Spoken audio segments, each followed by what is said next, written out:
ಬಾಗಲಕೋಟೆ ಜಿಲ್ಲೆಯ ಜಮಖಂಡಿ ತಾಲೂಕಿನ ಸಿದ್ದಾಪುರ ಗ್ರಾಮದಲ್ಲಿ ಕಾರಿಗೆ ಬೆಂಕಿ ಹೊತ್ತಿಕೊಂಡ ಘಟನೆ ಜರುಗಿದೆ. ಪ್ರಭುಲಿಂಗೇಶ್ವರ ಸಕ್ಕರೆ ಕಾರ್ಖಾನೆ ಹತ್ತಿರ ರಾತ್ರಿ ಸುಮಾರು 12 ಗಂಟೆ 40 ನಿಮಿಷದ ಸಂದರ್ಭದಲ್ಲಿ ರೆನಾಲ್ಟ್ ಟೈಗರ್ ಕಾರಿನ ಎಂಜಿನ್ ಭಾಗದಲ್ಲಿ ಆಕಸ್ಮಿಕವಾಗಿ ಬೆಂಕಿ ಕಾಣಿಸಿಕೊಂಡಿದೆ. ಕೆಲವೇ ಕ್ಷಣಗಳಲ್ಲಿ ಬೆಂಕಿ ವ್ಯಾಪಿಸಿ ಕಾರಿನ ಎಂಜಿನ್ ಸಂಪೂರ್ಣವಾಗಿ ಸುಟ್ಟು ಹೋಗಿದೆ.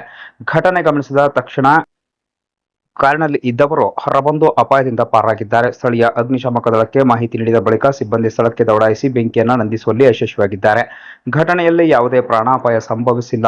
ಇನ್ನು ಕಾರಿಗೆ ಭಾರೀ ಪ್ರಮಾಣದ ಹಾನಿಯಾಗಿದೆ ಎಂದು ತಿಳಿದುಬಂದಿದೆ. ಕಾರು ಸಂಪೂರ್ಣವಾಗಿ ಸುಟ್ಟು ಕರಕಲಾಗಿದೆ. ಬೆಂಕಿ ಕಾಣಿಸಿಕೊಂಡ ನಿಖರ ಕಾರಣ ತಿಳಿದು ಬರಬೇಕಾಗಿದೆ. ಜಮಖಂಡಿ ಗ್ರಾಮೀಣ ಪೊಲೀಸ್ ಠಾಣಾ ವ್ಯಾಪ್ತಿಯಲ್ಲಿ ಘಟನೆ ಜರುಗಿದೆ.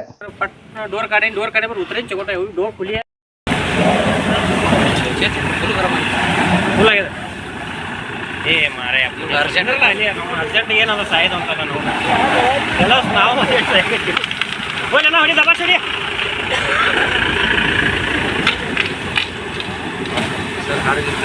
ಸರ್ ಈ ಕಡೆ ಬರ್ರಿ ಆ ಕಡೆ ನೋಡ್ರಿ ದೂರ ನೋಡ್ರಿ ಅದಷ್ಟು ಅದು ಹೇಳಕ್ಕೆ ಬರಲ್ಲ ಎಲ್ಲಿ ಆಗ್ತದ